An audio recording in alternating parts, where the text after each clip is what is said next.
آ جائیں۔ پتہ ہے شہزادی نے کیا کہا؟ سیدہ کہتی ہیں کہ ابھی میرے گھر پہ میرے بابا سلام کرنے آئیں گے۔ یہ رسول اللہ کی سنت تھی نا، جب جب مسجد میں جاتے تھے نماز پڑھنے، جاتے وقت بھی سیدہ کے دروازے پر کھڑے ہو کے کہتے تھے السلام علیکم یا اہل بیت النبوہ و معدن الرسالہ، اے نبوت کے اہل بیت اور رسالت کی کان تم پر سلام ہو۔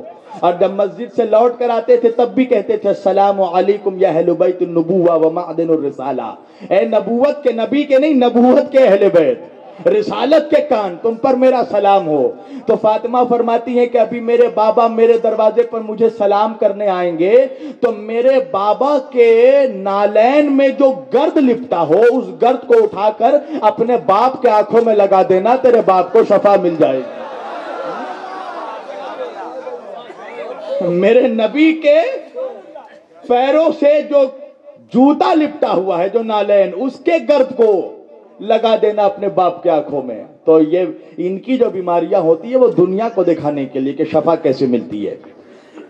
حضرت جابر ابن عبداللہ انصاری فرماتے ہیں کہ نبی نے ذوق محسوس کیا، آئے در سیدہ پر، سلام کیا السلام علیکم یا اہل بیت النبوہ و معدن الرسالہ، السلام علیک یا بنت رسول اللہ، اے میری بیٹی میری شہزادی تم پر میرا سلام ہو۔ کہا بابا جان میرے لیے کوئی حکم؟ کہا بیٹی میں اپنے بدن میں ضعف محسوس کر رہا ہوں، کمزوری محسوس کر رہا ہوں۔ کہا بابا کوئی حکم؟ کہا فاطمہ آپ اپنی یمنی چادر لا کر مجھے اڑا دیجئے۔ اللہ اکبر، چادر یمنی، کسائے یمنی، کسا کہتے ہیں عربی میں چادر کو، آپ اپنی کسائے یمنی چادر مجھے لا کر اڑا دیجئے۔ کہا بابا کمرے میں چلیے۔ رسول اللہ بستر پر لیٹ گئے، شہزادی نے لا کر اپنی یمنی چادر رسول اللہ کو اڑا دی۔ فرماتے ہیں ابھی کچھ وقت گزرا تھا، اتنے میں گھر میں امام حسن علیہ السلام داخل ہوئے، اور داخل ہونے کے بعد ایک مرتبہ امام حسن نے کہا السلام علیکہ یا بنت رسول اللہ، اماں آپ پہ میرا سلام یا اماں ہو۔ شہزادی نے جواب سلام دیا۔ ایک مرتبہ امام حسن فرماتے ہیں اماں قال انی اشم عندک رائحۃ طیبۃ کأن رائحۃ جدی رسول اللہ، اے اماں میں ایسی خوشبو محسوس کر رہا ہوں گویا وہ خوشبو میرے نانا رسول اللہ کے بدن کی خوشبو ہو، میرے نانا کے جسم مبارک کی خوشبو ہو۔ جناب سیدہ نے کہا ہاں میرے لال حسن، تمہارے نانا چادر یمانی اوڑھ کر کمرے میں آرام فرما رہے ہیں۔ امام حسن کمرے کی طرف گئے، نانا کو کہا السلام علیکہ یا رسول اللہ، نانا نے پلٹ کر جواب دیا وعلیکم السلام یا سیدہ شباب اہل الجنہ، اے جنت کے جوانوں کے سردار تم پر بھی میرا سلام ہو۔ ایک مرتبہ امام حسن نے کہا نانا کیا مجھے اجازت ہے میں بھی آپ کے ساتھ چادر کے اندر داخل ہو جاؤں؟ کہا میرے لال تمہیں بھی اجازت ہے۔ لکھا کہ امام حسن علیہ السلام بھی نبی کے ساتھ چادر کے اندر داخل ہو گئے۔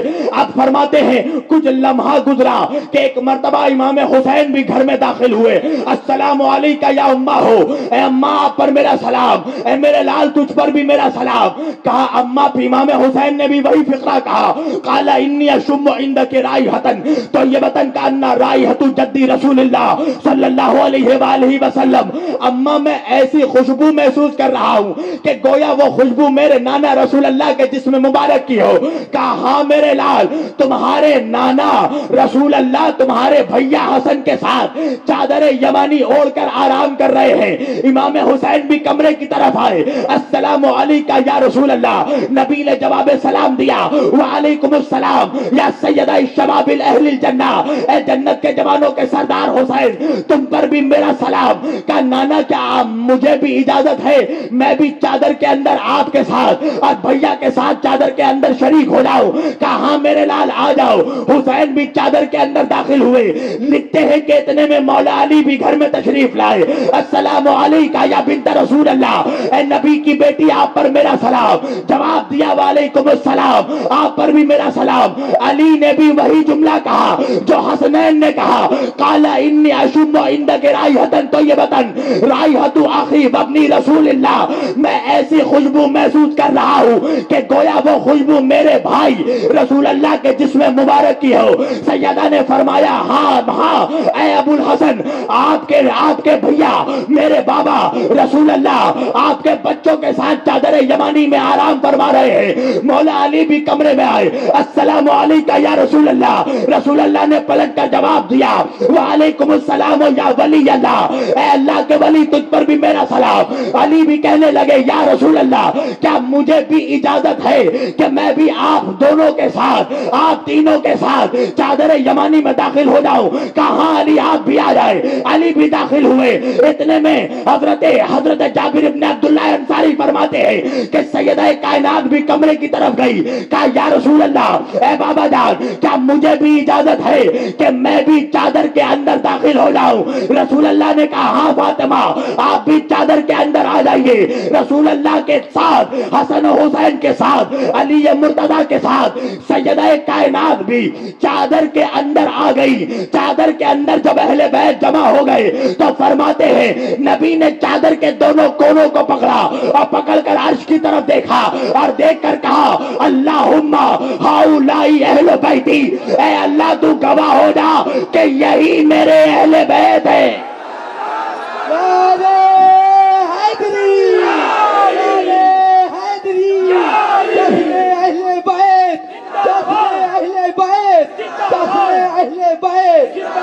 اے پروردگار گواہ ہو جا کہ یہی میرے اہل بیت ہیں. جب یہ پانچوں جمع ہو گئے چادر کے اندر تو لکھتے ہیں کہ جبریل نے اللہ سے پوچھا یا رب ومن تحت الکسا، اے پروردگار چادر کے اندر کون جمع ہے، چادر کے نیچے کون جمع ہے؟ میں کہوں گا جبریل کیا تم نہیں جانتے حسنین کے لیے درزی بن کر تم آئے، حسین کا جھولا تم جھلاتے تھے، در سیدہ پہ نوکری تم کرتے تھے، رسول کے خدمت تم کرتے تھے، علی کی نوکری تم کرتے تھے. کیا تم نہیں جانتے کہ چادر کے نیچے علی، فاطمہ، حسن و حسین و مصطفیٰ ہے؟ پھر اللہ سے پوچھ کیوں رہے ہو؟ عجب نہیں جبریل آواز دیں گے کیا تم نے نہیں پڑھا قرآن؟ اللہ نے موسیٰ سے پوچھا تھا موسیٰ یہ تمہارے ہاتھ میں کیا ہے؟ تو کیا اللہ نہیں جانتا تھا کہ موسیٰ کے ہاتھ میں لکڑی ہے، موسیٰ کے ہاتھ میں عصا ہے؟ تو اللہ نے پوچھا نا موسیٰ تمہارے ہاتھ میں کیا ہے؟ تو جیسے ہی اللہ نے پوچھا موسیٰ نے یہ نہیں کہا کہ میرے ہاتھ میں لکڑی ہے، میرے ہاتھ میں عصا ہے، بلکہ موسیٰ کہنے لگے پروردگار میں اس سے بکریاں چراتا ہوں، میں اس سے سمندروں میں راستے بناتا ہوں، میں اس سے اپنی حفاظت کرتا ہوں، میں اس سے معجزے دکھاتا ہوں، میں اس سے فرعون کے جادوگروں کا جواب دیتا ہوں. میں کہوں گا موسیٰ اللہ پوچھ رہا ہے تمہارے ہاتھ میں کیا ہے؟ تو اے موسیٰ آپ کو کہنا چاہیے تھا کہ آپ کے ہاتھ میں عصا ہے، مگر آپ تو عصا کا قصیدہ پڑھنے لگے. آخر وجہ کیا ہے؟ موسیٰ نے کہا ارے جو تیرے جیسے جاہل کو پتا ہے کیا اللہ کو نہیں پتا کہ موسیٰ کے ہاتھ میں کیا ہے؟ تو اللہ نے پوچھا کیوں؟ کیا اس لیے کہ اللہ خود چاہ رہا تھا کہ آج موسیٰ خود عصا کی شان بیان کر دے. تو جبریل کو بھی پتا تھا کہ چادر کے نیچے کون ہے، مگر اللہ سے پوچھا اس لیے کہ اللہ آج خود پنجتن کی شان بیان کر دے.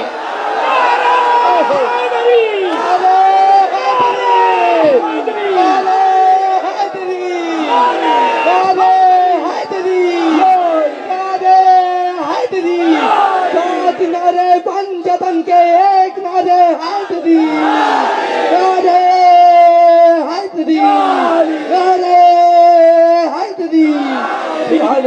بس میں سمیٹ رہا ہوں اپنی تقریر کو. اللہ سے جبریل نے پوچھا اس لیے کہ اللہ خود آج اہل بیت کا قصیدہ پڑھے، اللہ خود بتا دے عظمت اہل بیت کیا ہے. تو جبریل نے پوچھا یا رب ومن تحت الکسا، اے پروردگار چادر کے نیچے کون ہے؟ تو اللہ نے حجاب نور سے آواز دی اے جبریل قال اللہ یعلم یا ملائکتی وسکان السماوات وعزتی وجلالی انی خلقت السماء مبنیا ولا ارض مدحیا ولا قمرا منیرا ولا شمسا مضیا ولا فلک یدور ولا بحر یجری ولا فلک یسری الا فی محبت ہاؤلائی الخمسۃ الذین ہم تحت الکسا، اے کائنات کے تمام مخلوقات، اے میری طاقتوں، اے گروہ ملائکہ، تم سب کے سب سن لو، میں نے جو چاند کو چاندنی عطا کی، میں نے جو سورج کو روشنی عطا کی، میں نے جو آسمانوں میں شامیانہ بچھایا، میں نے جو زمین کا فرش بچھایا، میں نے جو دریاؤں میں روانی بہائی، میں نے جو سورج کو روشنی عطا کی، میں نے جو یہ کائنات پیدا کیا، یہ فقط ان پانچوں کے صدقے میں جو چادر کے نیچے ہے۔ نعرہ حیدری، نعرہ حیدری، پانچ نعرے پنجتن کے ایک نعرے حیدری، نعرہ حیدری، دسن اہل بیت، دسن اہل بیت، دسن اہل بیت، سبحان اللہ۔ میں نے جو یہ کائنات کو خلق کیا، یہ ان پانچ کے صدقے میں جو چادر کے نیچے موجود ہے، پنجتن کے صدقے میں۔ اب سمجھ میں آیا بیدم شاہ نے کیوں کہا بیدم یہی تو پانچ ہیں مقصود کائنات، خیر النساء حسین و حسن مصطفیٰ علی،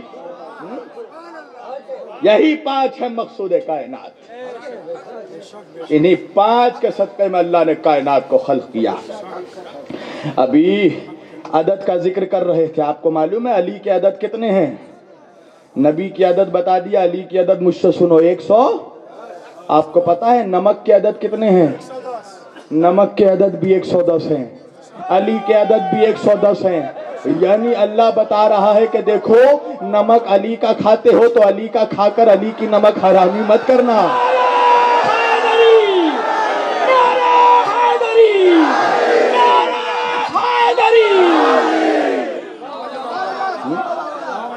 سلمان نیت بن کر، بوزر مجاز بن کر، کمبر نیت بن کر، میسم مجاز بن کر، کلیجے کی پوری طاقت کے ساتھ نعرہ حیدری۔ بیدم یہی تو پانچ ہے مقصود کائنات۔ اللہ اکبر، کیا عظمت ہے سیدہ کی، اے ہائے ہائے۔ کیا بات، میرا نبی جس کی چادر کو مانگے اسے فاطمہ کہتے ہیں۔ بھائی یہی تو خاص فضیلت ہے میرے سلسلے کو۔ سن لیجئے، میں سب کا احترام کرتا ہوں، سارے ولیوں کا احترام کرتا ہوں، مگر میرے سلسلے کی ایک خاص اسپیشلٹی ہے۔ آپ پوچھیں گے وہ کیسے؟ تو بتاتا ہوں۔ زمانے میں چھوٹے سے چھوٹا ولی آیا، بڑے سے بڑا ولی آیا، جب بھی کسی ولی سے، کسی سید سے، کسی سادات سے پوچھا گیا ولایت کیسے ملی، تو ہر ولی نے یہی جواب دیا، ہمیں ولایت ہمارے باپ علی مرتضیٰ کی وراثت میں ملی، ہمارے دادا علی مرتضیٰ کی وراثت میں ملی۔ خواجہ نے کہا ہمیں ولایت علی مرتضیٰ کی وراثت میں ملی۔ محبوب الہی نے کہا ہمیں ولایت علی مرتضیٰ کی وراثت میں ملی۔ مدار پاک نے کہا ہمیں ولایت ہمارے دادا علی مرتضیٰ کی وراثت میں ملی۔ مگر جب وارث پاک سے پوچھا گیا تو وارث پاک نے کہا مجھے ولایت میری جدہ فاطمہ الزہرا کی وراثت میں ملی۔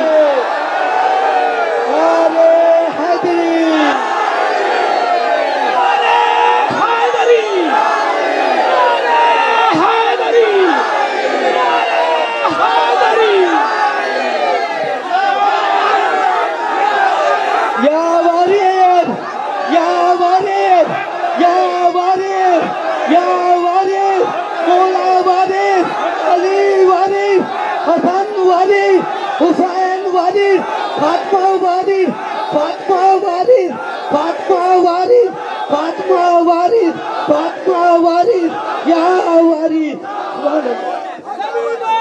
فلک والا، علی والا، علی والا، صبح کے ساتھ دل والا، علی والا، علی والا، تیرے مولا، علی والا، علی والا، زمانے بھر کا ہے مولا، علی والا، علی والا، نعرے پنجتن کے 1.25 لاکھ نعرے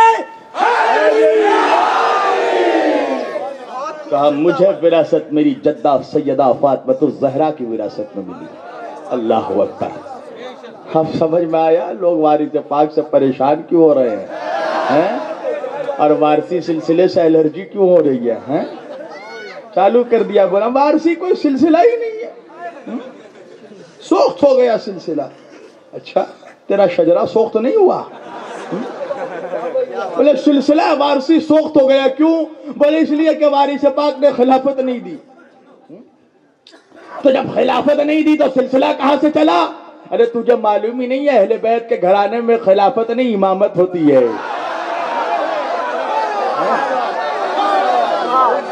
بھائی سوچنے کی بات ہے نا کہ خلافت کیوں نہیں دی؟ اس لیے کہ اگر خلافت دیتے تو ٹھیکیداری شروع ہو جاتی۔ بھائی خلافت کیا ہوتی ہے؟ کہ ہم نے جس کو خلافت دی، اب جو اس کا مرید ہوگا وہ براہ راست ڈائریکٹلی اس کا مرید ہوگا، یعنی جو مین پیر ہے اس کا فیضان تو ہوگا مگر مرید اسی خلیفہ کا ہوگا۔ نہیں پہنچا میرا مجمع؟ نہیں پہنچے آپ؟ بھائی اگر کسی کو خلافت دیتے اور خلیفہ بناتے اور وہ کسی کو مرید کرتا تو اس پر فیضان وارث پاک تو ہوتا مگر مرید وہ اسی خلیفہ کا ہوتا۔ آپ نہیں سمجھے؟ بھائی قادری سلسلے میں بہت سے لوگوں کے پاس خلافت ہے نا، تو جب لوگ ان سے مرید ہوتے ہیں تو پیر وہی ہوتا ہے، غوث پاک کا فیضان تو ہوتا ہے مگر مرید وہ اس کا ہوتا ہے اور اس سے ہو کر غوث پاک تک پہنچتا ہے۔ مگر میرے وارث پاک نے خلافت نہ دے کر ٹھیکیداری ختم کر دی اور کہا میرے سلسلے میں رہبریت ہوگی، خلافت نہیں ہوگی، یعنی جو بھی فقیر مجھ تک لے کر آئے گا وہ اس کا رہبر تو ہوگا مگر پیر وارث پاک ہوں گے۔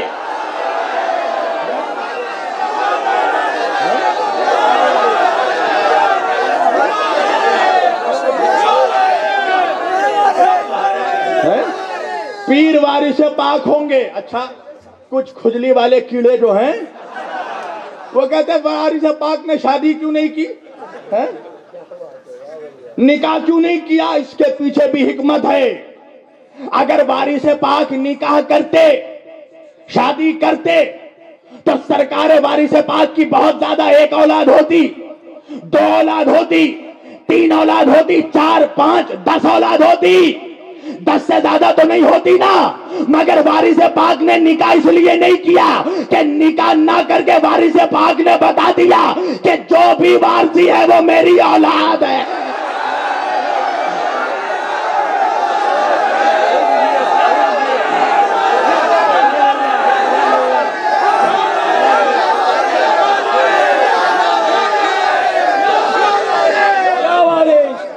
جو بھی وارثی ہے وہ سرکار کیا روحانی اولاد ہے، اس لیے پیر اپنے مرید کا روحانی باپ ہوتا ہے۔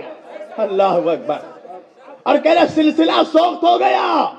سن، سلسلہ سوخت اس کا ہوتا ہے جس کا پیر مردہ ہو جاتا ہے۔ میرا وارث کل بھی زندہ تھا، آج بھی زندہ ہے اور قیامت تک زندہ رہے گا۔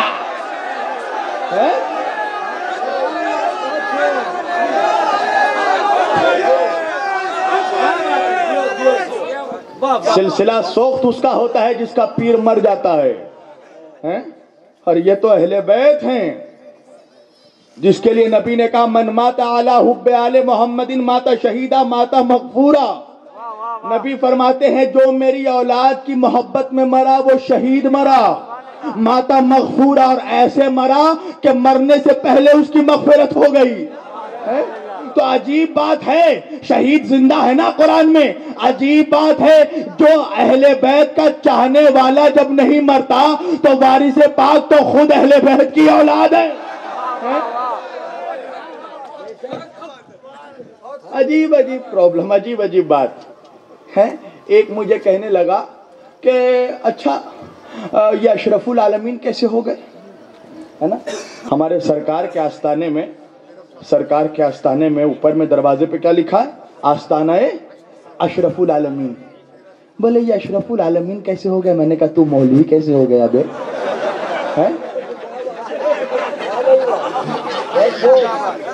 بولے اشرف العالمین کیسے ہو گئے؟ میں نے کہا یہ بھی تو دیکھ کہ ان کا نانا کون ہے، ان کا دادا کون ہے، ان کی ماں کون ہے، ان کے جد کون ہے، ان کے بابا کون ہے، کہاں کون ہے؟ میں نے کہا وارث پاک کے نانا کون، جس کے لیے قرآن کہہ رہا ہے وَمَا أَرْسَلْنَاكَ إِلَّا رَحْمَةً لِّلْعَالَمِينَ۔ وارث پاک کے نانا کون؟ رحمت للعالمین. دادا کون ہے؟ علی مرتضی، جس کے لیے نبی نے غدیر میں کیا کہا؟ من کنتم مولا ہو فہذا علی مولا. میں جس کا مولا علی اس کا مولا. تو وارث پاک کے نانا کون؟ کہا رحمت للعالمین. دادا کون؟ کہا مولا عالمین. ہے نا؟ اچھا وارث پاک کون ہے؟ حسنی بھی ہیں، حسینی بھی ہیں. نجیب الطرفین سادات. نجیب الطرفین سید کس کو کہتے ہیں؟ جس کی ماں بھی سیدانی ہو، جس کا باپ بھی سید ہو، جس کا دادا بھی آل رسول، جس کا نانا بھی آل رسول ہے، جس کے پورا خاندان اہل بیت سے گھرا ہو، اسے نجیب الطرفین کہتے ہیں. میرے وارث پاک ماں کی طرف سے حسنی، باپ کی طرف سے حسینی. ماں کی طرف سے حسن مجتبی جد ہیں، باپ کی طرف سے امام حسین بابا ہے. تو وارث پاک کے جد کون؟ کا حسن مجتبی. کون حسن مجتبی؟ کا وارث رسول رب العالمین، صبت رسول رب العالمین. وارث پاک کے بابا کون ہے؟ کا امام حسین ہے نا. امام حسین ہے نا.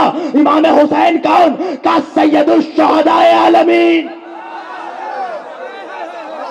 ہے، سید الشہداء عالمین، عالمین کے شہداء کے سردار.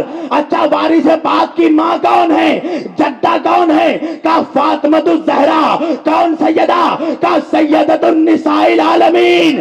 میں نے کہا عجیب جاہل ہے. ارے جس کا نانا رحمت للعالمین ہو، جس کا دادا مولا عالمین ہو، جس کا جد سبت رسول رب العالمین ہو، جس کا بابا سید الشہداء عالمین ہو، جس کی ماں سیدۃ النساء العالمین ہو، اس کا بیٹا اشرف العالمین نہیں تو کون ہوگا؟ یا وارث، یا وارث، اللہ وارث، اللہ وارث، اللہ وارث، اللہ وارث، اللہ وارث، اللہ وارث، رسول وارث، رسول وارث، رسول وارث، علی وارث، علی وارث، فاطمہ وارث، فاطمہ وارث، فاطمہ وارث، حسین وارث، حسین وارث، حسین وارث، حسن وارث، حسن وارث، حسن وارث، حسن وارث، دار حیدری. اولاد ہیں یہ خاص شہ مشرقین کی. 26ویں ہے پشت امام حسین کی. 26 جنریشن ہیں، 26 ڈسینڈنٹس آف امام حسین ابن علی علیہ السلام. 26ویں پشت ہے. اس لیے لکھا جاتا اشرف العالمین. میں نے کہا میرے وارث پاک کی عظمت پر شک کرتا ہے. میں نے کہا بے تجھے مسلمان تو دور کی بات انسان بھی نہیں ہونا چاہیے تھا، حیوان ہونا چاہیے تھا. غصے میں آ گیا ہے. مسلمانوں کو غصہ بہت جلدی آتا ہے نا. جب مار پڑتی ہے تو پھر ٹھنڈا بھی ہو جاتا ہے. میں نے کہا بھئی انسان تو دور کی بات، تجھے مسلمان تو دور کی بات انسان بھی نہیں ہونا چاہیے تھا، حیوان ہونا چاہیے تھا. بولے حضرت حیوان مت بولیے. میں نے کہا کیوں نہیں بولے حیوان؟ بولے اس لیے کہ ہم حضرت انسان ہیں. انسان ہے، حضرت انسان. میں نے کہا بھئی انسان ہے تو انسان ہونے پہ اتنا فخر کیوں ہے؟ کہا اس لیے کہ ہم اشرف المخلوقات ہیں. میں نے کہا کون ہے تو؟ کہا اشرف المخلوقات. میں نے کہا تو کسی نبی کا بیٹا ہے؟ کہا نہیں. میں نے کہا تو کسی رسول کا بیٹا ہے؟ کہا نہیں. میں نے کہا تو کسی امام کا بیٹا ہے؟ کہا نہیں. میں نے کہا تو کسی پیغمبر کا بیٹا ہے؟ کہا نہیں. میں نے کہا تو کسی پیغمبر کا بیٹا ہے؟ کہا نہیں. میں نے کہا تو کسی ولی کا بیٹا ہے؟ کہا نہیں. میں نے کہا تو کسی غوث کا بیٹا ہے؟ کہا نہیں. میں نے کہا تو کسی قطب کا بیٹا ہے؟ کہا نہیں. میں نے کہا تو کسی ابدال کا بیٹا ہے؟ کہا نہیں. میں نے کہا تو کسی قلندر کا بیٹا ہے؟ کہا نہیں. میں نے کہا تو کسی فقیہ کا بیٹا ہے؟ کہا نہیں. میں نے کہا بے تو بیٹا کس کا ہے؟ اور اللہ جانے بیٹا ہے یا لپیٹا ہے، کس کا بیٹا ہے؟ تو مسکرا کے کہنے لگا حضرت ہم تو گناہگار کے بیٹے ہیں. میں نے کہا پھر خاموش ہو جا اور میرے سرکار کی عظمت پر کبھی انگلی مت اٹھانا. ارے تو ہے کون؟ تو گناہگار کا بیٹا، تو ناہنجار کا بیٹا، تو بدکار کا بیٹا، تو سودخار کا بیٹا، تو ذلیل الدیار کا بیٹا، تو خطا کار کا بیٹا. میں نے کہا تو گناہگار کا بیٹا ہو کر اشرف المخلوقات ہو گیا، اور وہ میرا وارث جو ہے احمد مختار کا بیٹا، حیدر کرار کا بیٹا، اہل بیت اطہار کا بیٹا. یا واری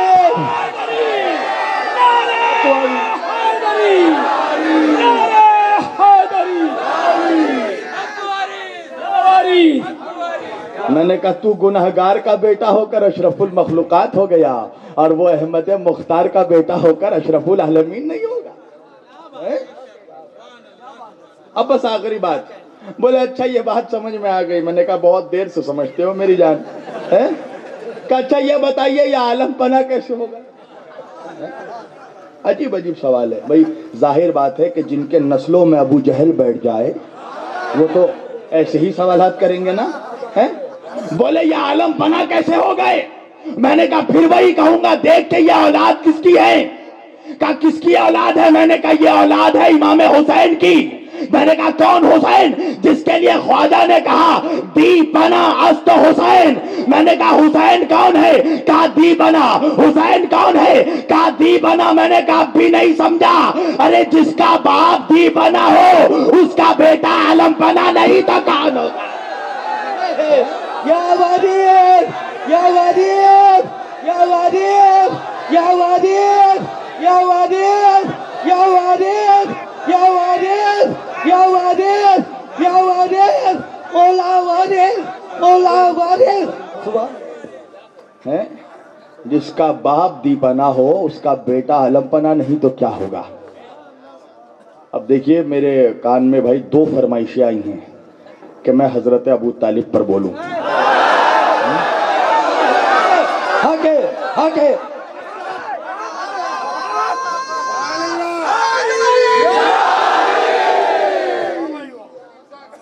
اب دیکھیے یہ تو ایک ایسا چیپٹر ہے کہ اگر میں اسے کھول دوں تو پوری رات ہو جائے گی. میں خود نہیں بند کر پاؤں گا.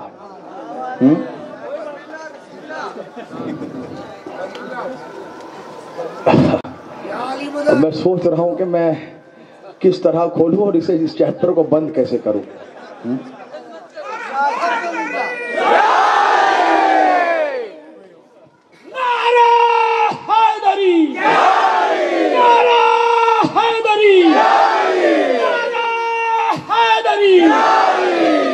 بس ایک بات اور میں اپنی تقریر سمیٹوں گا کیونکہ فرمائش مومن کی اجازت ہو تو 4 مثال. بسم اللہ. شریعت ڈھل گئی جس میں اسی غالب سے پوچھا کر. شریعت ڈھل گئی جس میں اسی غالب سے پوچھا کر. عرب کے غالب علا غالب سے پوچھا کر. اور اگر تجھے سننا ہے میرے مصطفیٰ کا بچپن حلیمہ تک نہ ٹھہر ابو طالب سے پوچھا کر.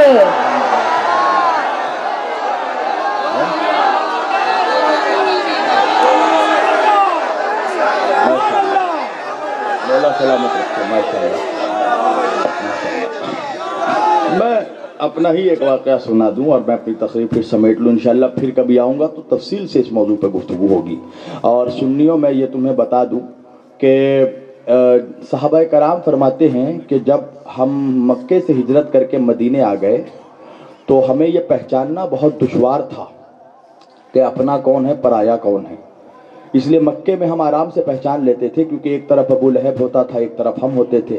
ایک طرف ابو جہل ہوتا تھا ایک طرف ہم ہوتے تھے. ایک طرف عتبہ ہوتا تھا ایک طرف ہم ہوتے تھے. ایک طرف شیبہ ہوتا تھا ایک طرف ہم ہوتے تھے. مگر جب ہم لوگ مدینے میں ہجرت کر کے آ گئے تو پہچاننا دشوار تھا اس لیے کہ سب نمازی تھے روزہ دار تھے حاجی تھے زکاتی تھے سب مسلمان تھے سب ابا جبا و قبا و دستار والے تھے تسبیح لینے والے تھے داڑھی رکھنے والے تھے. تو پہچاننا مشکل ہو جاتا تھا کہ کون اپنا ہے کون پرایا ہے کون غدار ہے کون وفادار ہے. تو صحابہ فرماتے ہیں جب ہمیں کسی کو چیک کرنا ہوتا تھا تو ہم لوگ علی کا ذکر کرتے تھے. ہاں اگر چہرہ کھل جاتا تھا سمجھ جاتے تھے مومن ہے. چہرہ اتر جاتا تھا سمجھ جاتے تھے منافق ہے. تو آج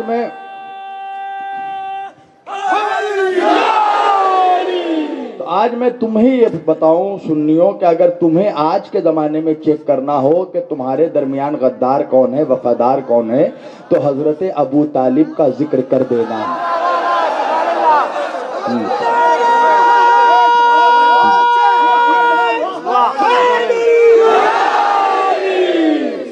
تجھے کیا پتا مسلمان کسے کہتے ہیں؟ تجھے کیا پتا مسلمان کسے کہتے ہیں؟ تجھے کیا پتا صاحب ایمان کسے کہتے ہیں؟ ارے جا اٹھا کے دیکھ نبی کا نکاح نامہ، پھر ہم بتائیں گے کسے عمران کہتے ہیں۔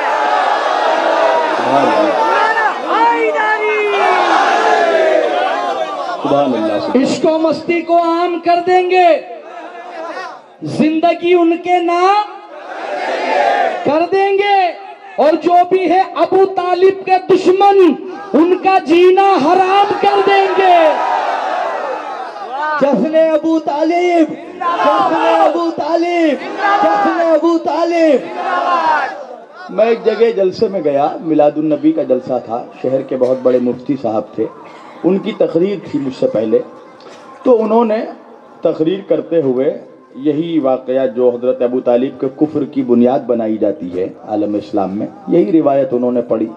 کیا روایت پڑھی؟ کہا کہ حضرت ابو طالب کے آخری وقت رسول اللہ نے چچا کے کان میں کہا کہ چچا جان کلمہ پڑھ لیجئے، تو چچا نے بھتیجے کے کان میں کہا محمد میں کلمہ نہیں پڑھ سکتا، تو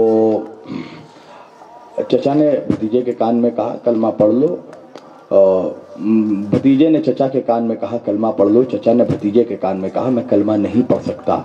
اب اس کے بعد ان کی تقریر ہو گئی، اب اس کے بعد میری تقریر تھی، اب یا تو ان کی قسمت خراب تھی اور یا شاید خدا کو جواب دلوانا تھا۔ وہ بیٹھے تھے میرے پہلو میں ہی، میں نے جیسے ہی مائک سنبھالا خطبہ ختم کرنے کے بعد میں نے کہا حضرت ایک بات میرے سمجھ میں نہیں آئی کہ بھتیجے نے چچا کے کان میں کہا، چچا نے بھتیجے کے کان میں کہا، 1400 برس بعد آپ جیسے بہرے کو یہ آواز کیسے آ گئی؟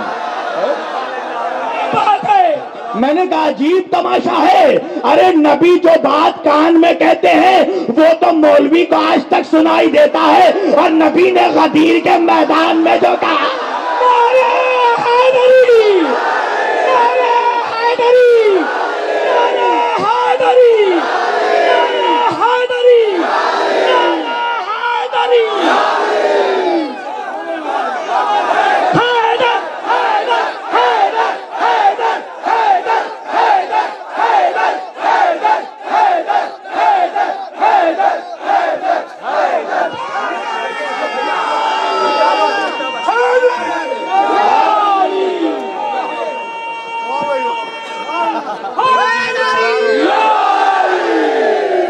بس ایک بات یاد رکھنا سنیوں، کسی ولی کی بھی درگاہ میں جاؤ تو یاد رکھنا کہ جتنے ولی گزرے ہیں، جتنے سادات گزرے ہیں، امام حسن ابن علی سے لے کر حسین ابن علی تک، امام حسین سے لے کر امام زین العابدین تک، امام زین العابدین سے لے کر امام محمد باقر تک، امام محمد باقر سے لے کر امام جعفر صادق تک، امام جعفر صادق سے لے کر امام موسیٰ کاظم تک، امام موسیٰ کاظم سے لے کر امام علی رضا تک، امام علی رضا سے لے کر امام محمد تقی تک، امام محمد تقی سے لے کر امام علی النقی تک، امام علی النقی سے لے کر امام حسن عسکری تک، امام حسن عسکری سے لے کر امام مہدی علیہ السلام تک، امام مہدی علیہ السلام سے لے کر خواجہ غریب نواز تک، خواجہ غریب نواز سے لے کر محبوب الہی نظام الدین اولیاء تک، محبوب الہی نظام الدین اولیاء سے لے کر سرکار وارث علی تک، ارے حسن ابن علی سے لے کر حسین ابن علی تک، حسین ابن علی سے لے کر وارث علی تک، یہ جتنے اولیاء گزرے، یہ جتنے سید گزرے، یہ جتنے سادات گزرے، اگر ان سب کے نانا رسول اللہ ہے تو دادا ابو طالب ہے۔ جشن ابو طالب، جشن ابو طالب، جشن ابو طالب، جشن ابو طالب، جشن ابو طالب۔ اگر ان سب کے نانا رسول اللہ ہیں تو دادا ابو طالب ہیں، تو جب بھی خواجہ کے یا غوث کے یا وارث کے یا مدار کے یا نظام الدین کے درگاہ میں جانا تو یہ سوچ کر جانا فقط نبی کے نواسے کی چوکھٹ میں نہیں آیا ہے، ابو طالب کے پوتے کی چوکھٹ میں آیا ہے۔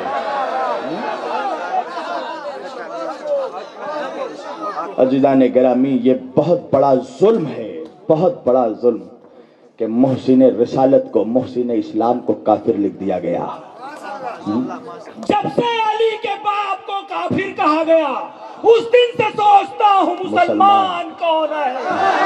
نعرہ حیدری، نعرہ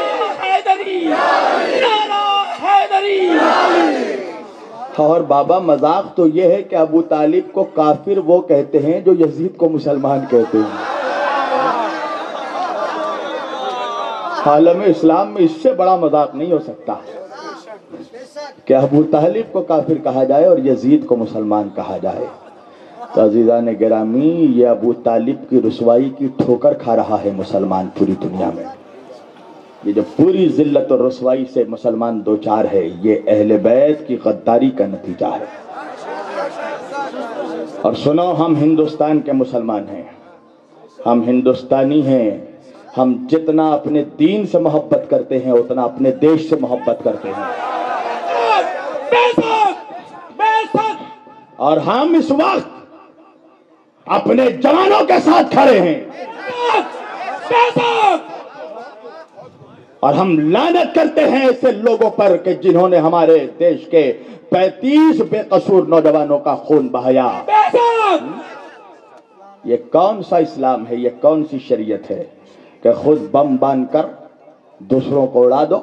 یہ 35 جوانوں کا خون نہیں ہوا، 35 جوانوں کے ساتھ 35 بچوں کا خون ہوا، 35 عورتوں کا خون ہوا، 35 ماں باپ کے ارمانوں کا خون ہوا، 35 خانوادے کا خون ہوا. ان لوگوں کا اسلام سے کوئی تعلق نہیں.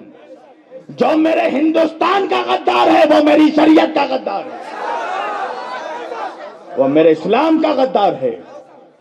ہم اپنے ہندوستان سے محبت کرتے ہیں اس لیے کہ ہندوستان وہ زمین ہے جہاں سے میرے نبی کو ٹھنڈی ہوا آتی تھی. یہ وہ ہندوستان ہے جہاں امام حسین نے آنے کی تمنا کی. حسین کی خواہش کا نام ہندوستان ہے، خواجہ کی آمد کا نام ہندوستان ہے. ارے جتنے ولی ہندوستان میں آئے کسی ملک میں نہیں گئے. اللہ اکبر، ہندوستان ہندوستان نہیں رہا، حسین کی محبت میں ولیوں کا مسکن بن گیا ہے. کسی نے کہا نا کہ آ گیا ہوتا جو بھارت میں قدم عباس کا ہے، آ گیا ہوتا جو بھارت میں قدم عباس کا، ہندوؤں کے گھر میں لہراتا علم عباس کا.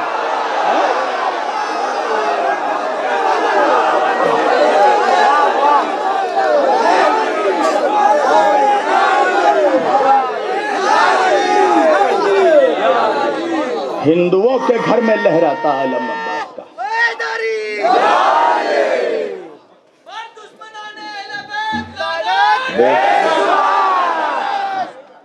تو جو میرے دیش کا غدار ہے وہ ہمارا وفادار کبھی نہیں ہو سکتا. لہذا ہم اپنی حکومت سے، حکومت ہندوستان سے یہ اپیل کرتے ہیں، اب بالخصوص اپنے وزیر اعظم نریندر مودی جی سے یہ اپیل کرتے ہیں کہ اب جملوں کا دور ختم کیجئے. جن لوگوں نے ہمارے نوجوانوں کا، ہمارے جوانوں کا، ہمارے آرمی کا، ہمارے دیش کے محافظوں کا خون بہایا ہے، آپ 35 کے بدلے 45,000 دہشت گردوں کا خون بہائیے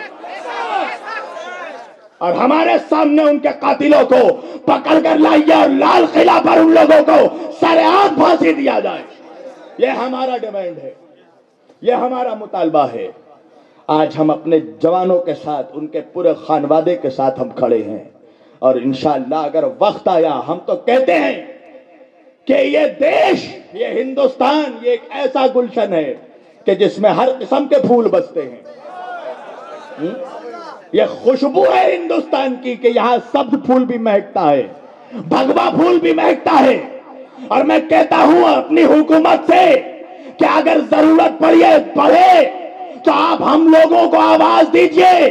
اگر دیش کی سرکشا کی بات آئی، اگر ہندوستان کی ملک کی حفاظت کی بات آئی، اگر دھرتی پر جان لٹانے کی بات آئی، تو ہر ہندو یہ بتا دے گا کہ وہ فقط مندر کا پجاری نہیں ہے، دیش کا سپاہی ہے. اور ہر مسلمان بتا دے گا وہ فقط مسجد کا نمازی نہیں ہے، میدان کا غازی ہے.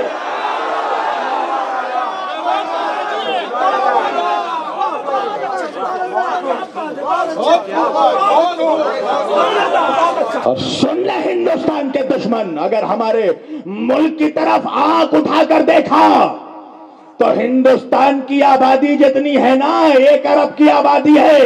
اگر ہم نے اٹھا کر ایک لوٹا پانی پھینک دیا نا تو تیرا ملک بہہ جائے گا.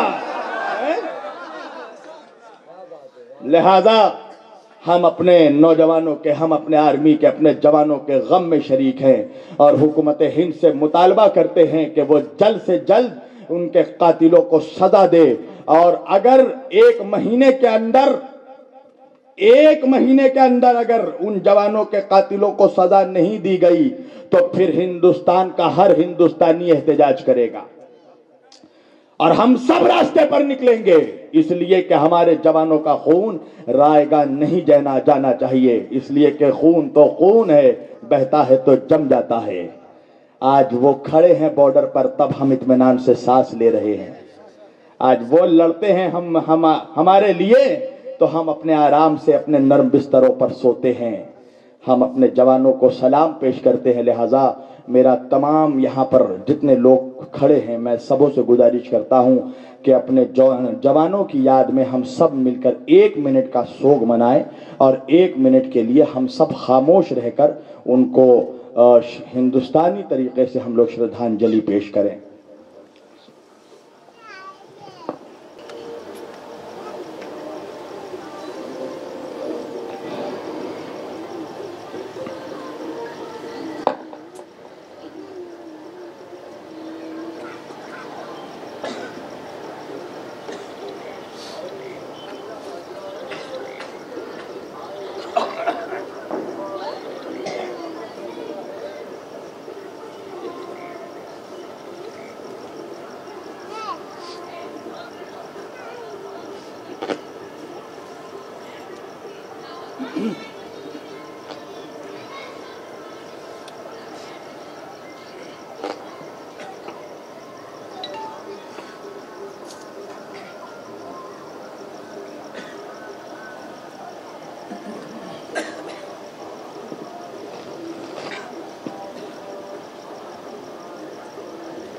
ہم سب اللہ کی بارگاہ میں دعا گو ہیں کہ پروردگار ہماری حفاظت فرما، ہمارے ملک کے، ہمارے دیش کے دشمنوں کو نیست و نابود فرما۔ اے اللہ، جو جوان ہماری محافظت کے لیے، ملک کی محافظت کے لیے جن لوگوں نے قربانی دی ہے، پروردگار اے اللہ تو ان کے تمام گھر والوں کو صبر جمیل عطا فرما، ان کے گھروں میں اپنی رحمتوں کا نزول فرما، اور ہم سب ہندوستانیوں کے دلوں میں اپنے ملک، اپنے دیش کی سچی محبت عطا فرما، اور میرے ہندوستان کو پوری دنیا میں سربلندی عطا فرما، اور میرے ہندوستان کو ہمیشہ پروردگار تا قیامت تک امن و شانتی اور امن و سکون کا گہوارہ قرار دے۔ پروردگار اے پروردگار عالم، تجھ سے یہی دعا ہے کہ میرا ملک، میرا دیش، میرا ہندوستان ہمیشہ شاد و آباد رہے، ہمیشہ فائند آباد رہے، ہمیشہ زندہ آباد رہے۔ وآخر دعوانا ان الحمدللہ رب العالمین وما علینا الا البلاغ المبین والسلام علیکم ورحمۃ اللہ وبرکاتہ۔ آئیے ہم سب کھڑے ہو کر صلاۃ و سلام پڑھیں اور یہ محفل انشاءاللہ